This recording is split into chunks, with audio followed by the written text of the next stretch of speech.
Contact Entreprise vous présente Libreco.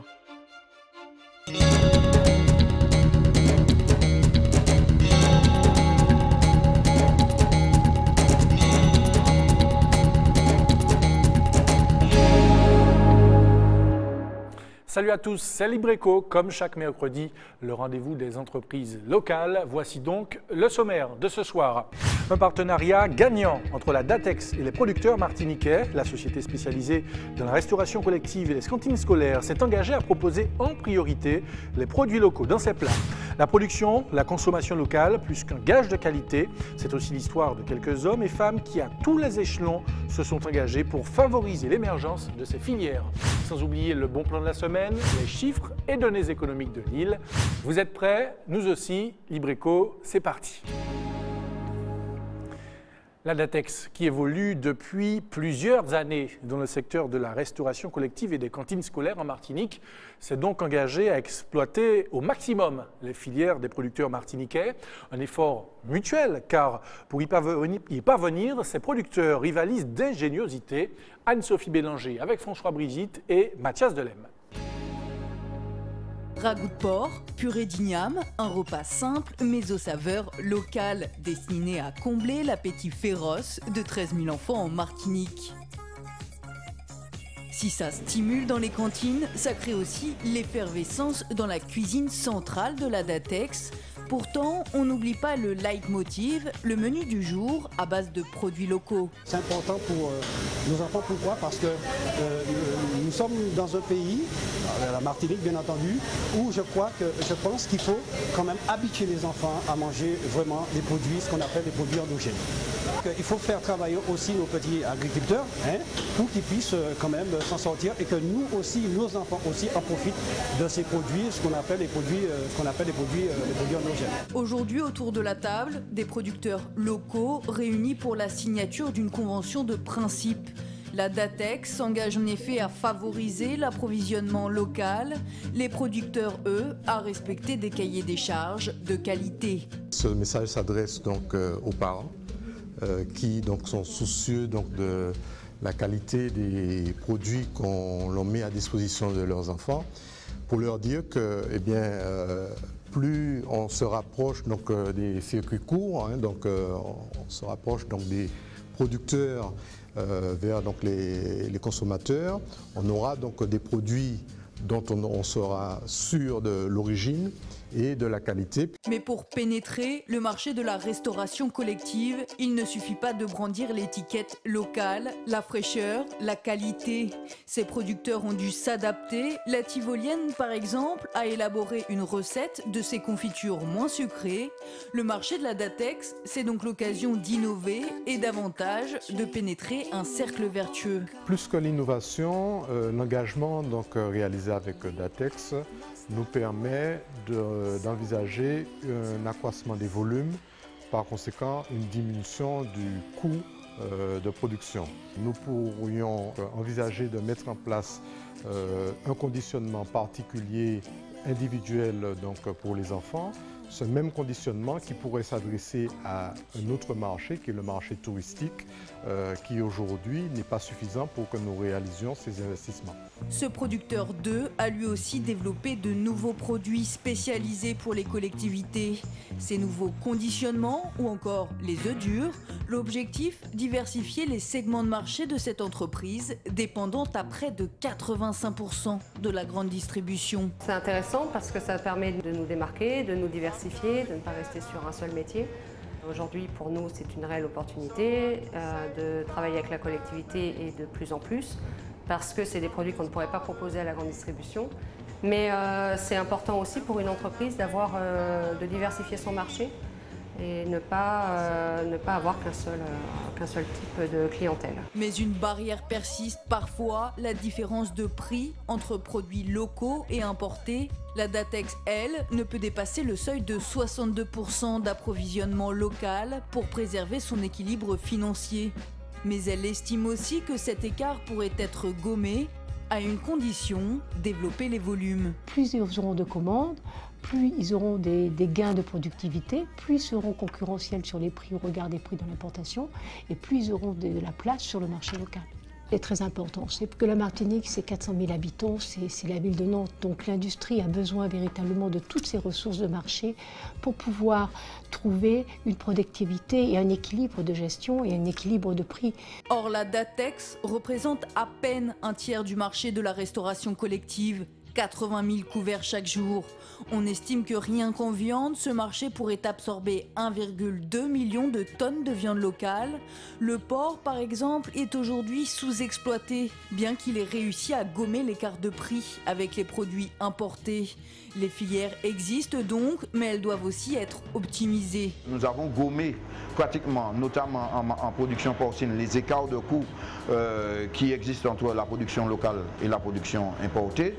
Et donc, il y a en synergie des actions à mettre en œuvre en amont pour que les installations en matière de production puissent être mises en place avec moins de contraintes sur le plan financier et donc qui permettrait d'avoir un volume plus important de porc apporté à l'abattoir départemental qui est également dans une situation de sous-activité. Donc une fois que tous ces éléments-là qui constituent la chaîne, le maillon, les différents maillons de l'élaboration d'une filière seront mis en place, ce seront des éléments beaucoup plus avantageux. Qui sait, ce sera peut-être de la bouche des enfants que la voix des produits locaux porteront davantage sur le marché martiniquais. Après tout, c'est l'avenir de leur emploi qui en dépend. Et pour aller plus loin, avec nous en plateau, Madame Muriel Palandry, bonsoir. Bonsoir. Et merci d'être avec nous. Vous êtes donc président-directeur général de la Datex. Et à vos côtés, Monsieur Hervé Tousset, vice-président de l'AMPI, l'Association martiniquaise pour la promotion de l'industrie. Bonsoir. Bonsoir. Et merci d'être là. Alors, peut-être une question à chacun d'entre vous. Quelles sont les attentes à travers un tel partenariat? Madame Palandry, peut-être d'abord. Bien, les attentes, c'est de pouvoir aller plus loin dans l'approvisionnement local. Ça a différentes raisons. La première raison, c'est une raison vis-à-vis du consommateur, parce que c'est une marche de progrès que son consommateur peut à partir de là avoir une meilleure sécurisation sur la provenance du produit. Une démarche également citoyenne par rapport à l'économie locale et tout ce que ça peut développer comme emploi local.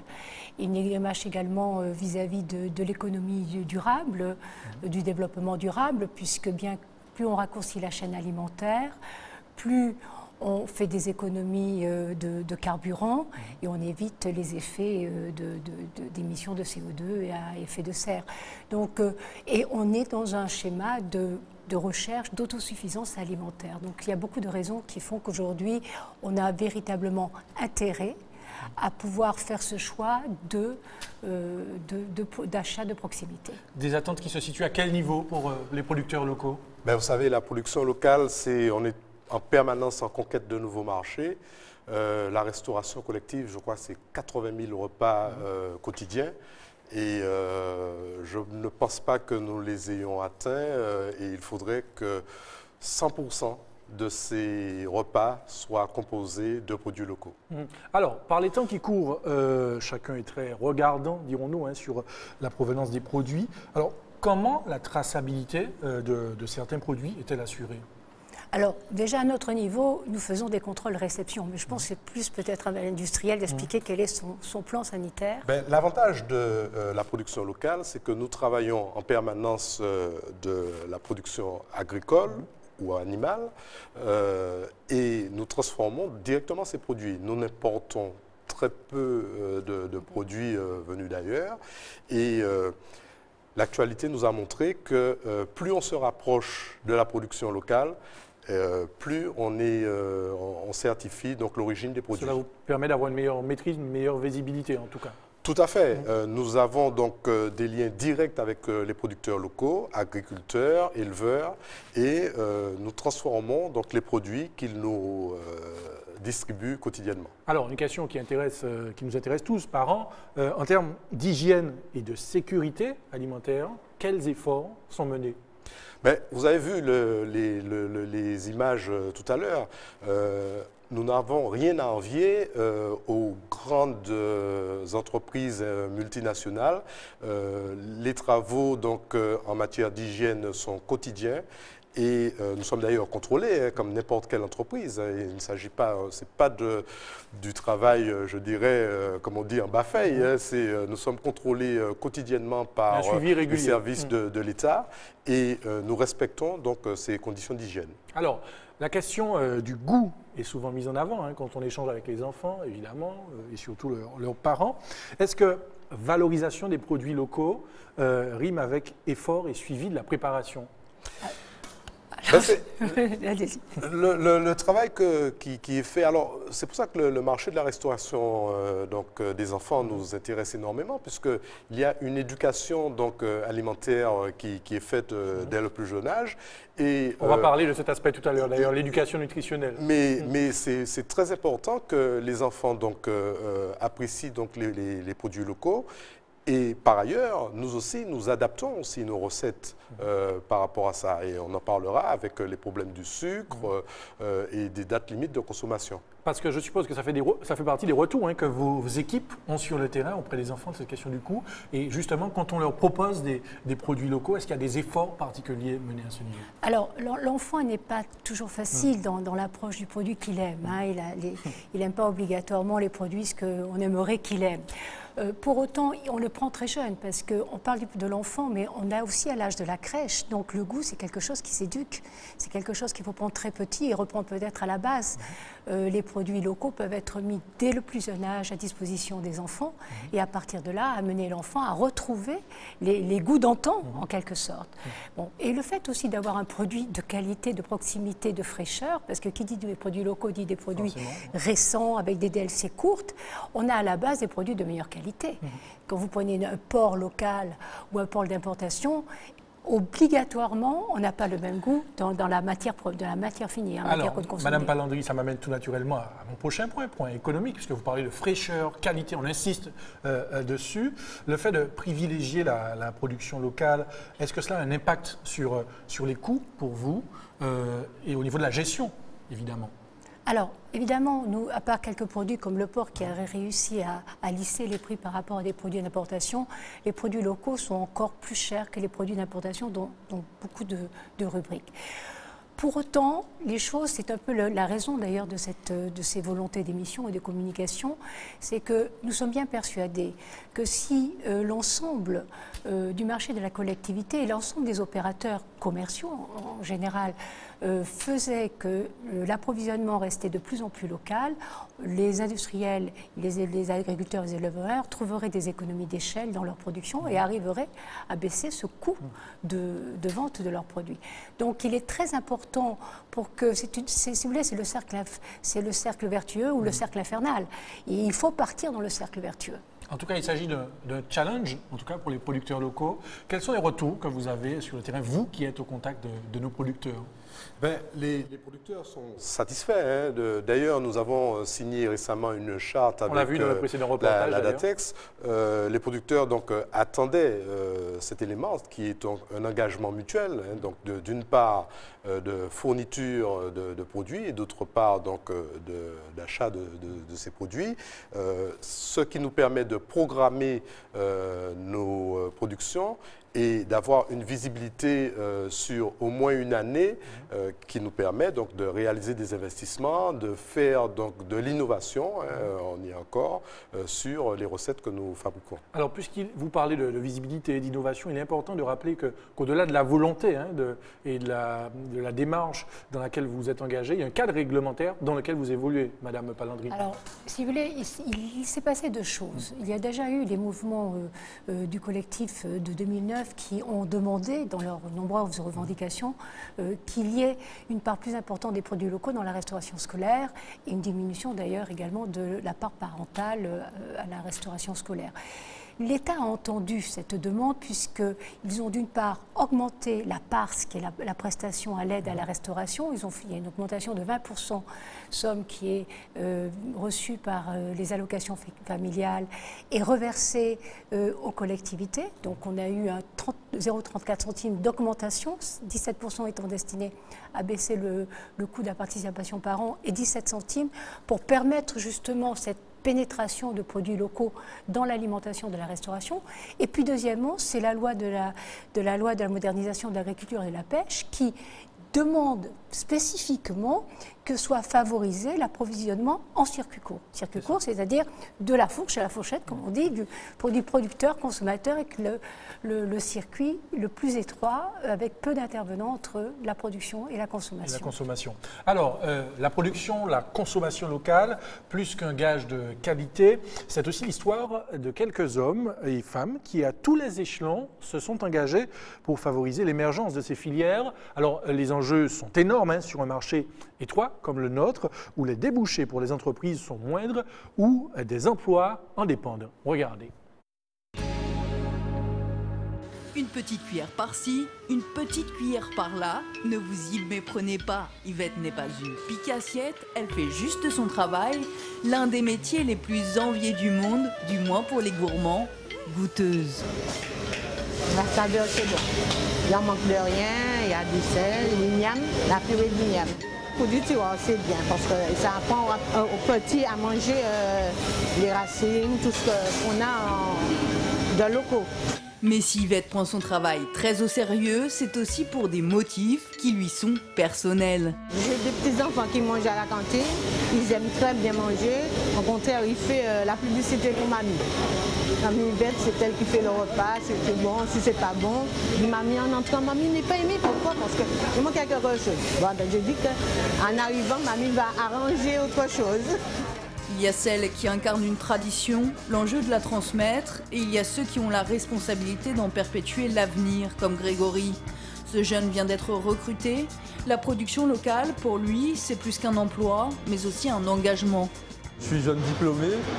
C'est intéressant dans le fait que, bon, je suppose que c'est pareil dans tous les boulots, mais aucune journée ne se ressemble. On est tout le temps, il faut toujours se chercher de nouvelles idées pour satisfaire la clientèle, déjouer la concurrence. Ça se concrétise en effet par un défi quotidien, innover pour garantir l'avenir de la coopérative. Notre credo, c'est la viande locale, la viande de porc locale. Donc ça fait 30 ans que la Copmar, la Sotradev et maintenant la Sotradev, on continue sur cette lancée. Donc c'est sûr que pouvoir proposer un produit local avec les normes que l'on connaît sur l'ensemble des produits, c'est sûr que ouais, on est fiers de ça. On est en plein essor, l'avenir est grand ouvert là pour l'instant. La production locale, c'est en effet le travail, mais aussi l'engagement de ces hommes et de ces femmes qui, bien plus que permettre à leur entreprise de s'imposer sur le marché, bâtissent aussi grâce à leurs valeurs les fondations d'une société. Et l'on retrouve nos invités, Madame Palandry et Monsieur Tousset. Madame Palandry, tout à l'heure, vous nous parliez du goût, cela s'apprend dès le plus jeune âge. Régulièrement, la DATEX met en place justement des sessions d'animation et de formation, d'éducation nutritionnelle. C'est important, d'autant plus lorsque l'on parle de valorisation des produits locaux. Qu'est-ce qui est mis en place justement pour informer, pour amener ces enfants à prendre conscience de l'intérêt de leurs produits finalement? Alors, nous, à notre niveau, nous parlons par des flyers, par des kakémonos. Nous avons des agriculteurs ou des industriels qui viennent pendant les temps de restauration, communiquent avec les enfants, des cuisiniers également qui peuvent se déplacer. Mais je pense qu'il faut qu'on aille au-delà. Et je crois qu'il y a une action qui a été menée par l'industrie qui me semble également très pertinente et très complémentaire. Une action de communication. Nous venons de terminer la semaine de l'industrie et à cette occasion, la MPI a remis une centaine de films aux écoles et cela permettra donc, je crois, à 40 000 enfants donc, de voir ce que c'est que l'industrie locale. Des émissions comme celle-là montrent bien donc, le travail qui est fait dans l'industrie, particulièrement dans l'industrie agroalimentaire. Des jeunes trouvent des emplois. Il y a une diversité d'emplois dans ces secteurs et c'est l'action que nous menons au quotidien.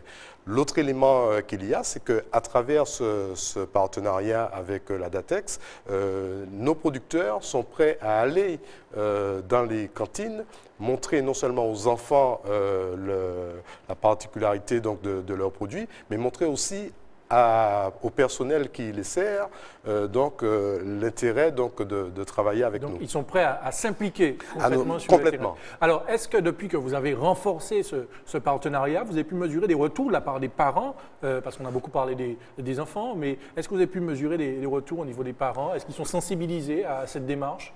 Nous ne sommes pas en contact direct avec les parents, c'est peut-être la DATEX. C'est déjà une volonté très, très marquée des fédérations de parents d'élèves. Les parents d'élèves avec qui nous travaillons en permanence sont extrêmement demandeurs de cette démarche. Donc, je n'ai pas eu de retour immédiat depuis cette dernière réunion, mais je suis bien convaincue que ça va dans le sens de leur attente. Et comment vous allez pérenniser ce partenariat gagnant? Parce que la démarche est originale, elle est forte, on l'a bien senti. Qu'est-ce qui sera mené pour pérenniser ce partenariat? Ça, c'est une action que nous menons avec la DATEX au quotidien. On ne va pas tout dévoiler ce soir. Parce que vous parliez de visibilité tout à l'heure. Mais c'est vrai qu'effectivement, dans les contrats que nous avons avec ce prestataire, cela nous permet donc de programmer des opérations, que ce soit des opérations culinaires ou des opérations médiatiques ou d'autres formes de communication. Mais il est certain que nous chercherons non pas à rester sur les 60% actuels, mais à avoir les 100%, donc non seulement de la DATEX, mais aussi des autres partenaires. Et ce sont les parents qui seront contents. Alors l'avantage de la restauration collective pour un industriel, c'est qu'il peut avoir une forme de calendrier, une planification véritablement précise en termes de date et de volume, de saisonnalité, éventuellement aussi pour certains produits. Donc de véritablement pouvoir se projeter et projeter sa production, ses investissements par rapport à ce qu'est la restauration collective. On n'est pas dans l'aléa d'un consommateur qui viendra ou qui ne viendra pas. Nous avons des volumes constants et c'est très important pour l'industriel de pouvoir avoir cette visibilité. Donc c'est dire que d'autres producteurs locaux vont adhérer très certainement à la démarche dans les prochains mois, voire les prochaines années. Avec d'autres produits. Avec d'autres produits, évidemment. Vous restez avec nous, on vous retrouve tout à l'heure. Place tout de suite à notre éclairage autour d'une donnée économique, c'est le chiffre de la semaine.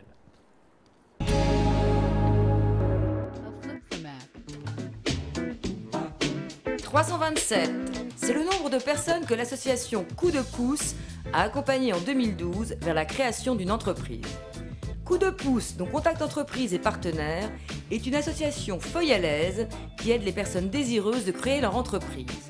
Elle agit principalement dans les quartiers les plus déshérités de la ville de Fort-de-France, mais également sur le reste du territoire de la Martinique.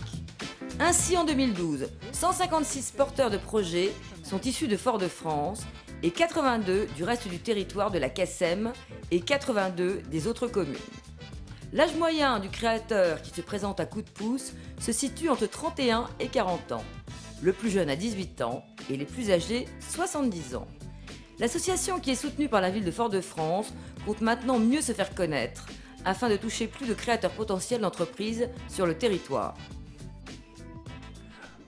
Allez, tout à fait autre chose maintenant. Comme tous les mercredis, on découvre un concept innovant, un porteur de projet. C'est le bon plan de la semaine. 95 rue Victor Sévère à Fort-de-France, il existe un endroit où consommer rime avec solidarité. Bonjour. Ça va bien?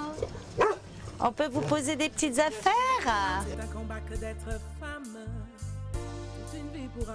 Les personnes qui ne mettent plus de vêtements, qui ne mettent plus de chaussures, qui s'achètent d'autres choses, et au lieu de les laisser de côté, de ne plus s'en servir, bien, ma foi, on nous les apporte, les vêtements, les draps, les serviettes, tout ce qui concerne l'aménagement de la maison, et puis tout ce qui sert aussi aux humains pour s'habiller, les chaussures, les ceintures, les sacs, tout. Dans la caverne d'Ali Baba, il y a beaucoup de choix, avec des affaires souvent neuves à des prix très démocratiques. J'ai rêvé de ce genre de chaussures depuis qu'ils font ça depuis quelques années, là, sauf que ça n'a jamais été dans mes moyens, quoi. Et là, c'est dans mes moyens. 1 €, c'est dans mes moyens. Et vous pouvez même trouver des accessoires de beauté. C'est génial parce qu'on nous apporte aussi des bijoux fantaisie. On nous apporte vraiment, je remercie les femmes qui pensent à notre association et puis aux hommes qui nous apportent aussi beaucoup de choses. Les hommes se déplacent aussi. Et si le don était la solution? C'est en tout cas ce principe qui permet à l'association de proposer des articles de qualité à petit prix, dont les bénéfices financeront directement des actions humanitaires. On ne se considère pas comme un commerce. Ça se passe sous forme de dons. Nous sommes une association humanitaire de lutte contre l'exclusion. Donc c'est vrai qu'en récupérant les vêtements, en faisant 1 €, 2 €, 3 € en fonction des produits, ça nous permet aussi que les personnes viennent se relooker et ça nous permet aussi de financer notre association. Non, bah écoute, ça me plaît bien. En revanche, t'as pas un soutien-gorge qui irait avec parce que là, le mien, c'est pas top. Hein. Ouais, je veux bien parce que sinon, là, ça me plaît bien. Qu'est-ce que t'en penses? Dans la caverne d'Ali Baba, le consommateur n'est donc pas un code-barre. Il devient un consommateur, acteur d'une solidarité active plus que nécessaire par les temps qui courent.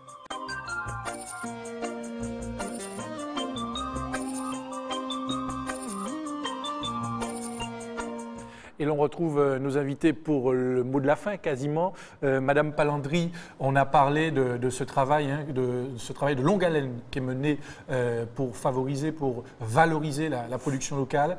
Tout cela avec quelle perspective, quel projet dans les années, dans les mois à venir?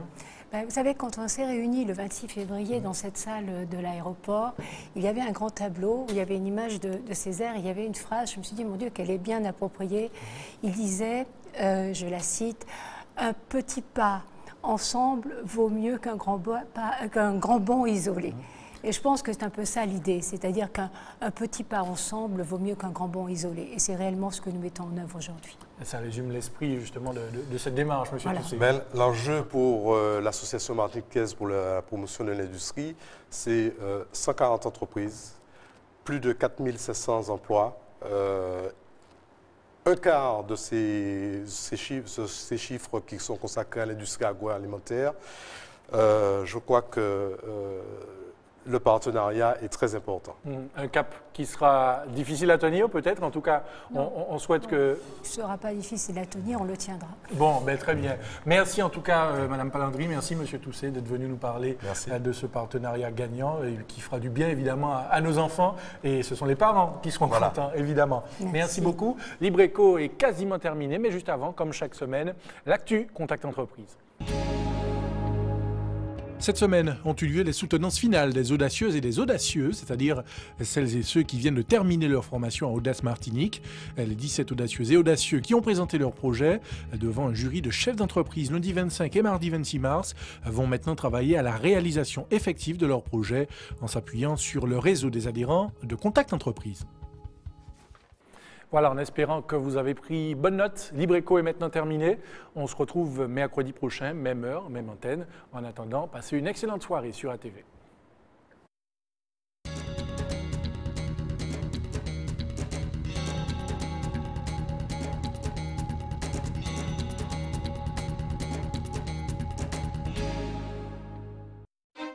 Contact Entreprise vous a présenté Libreco.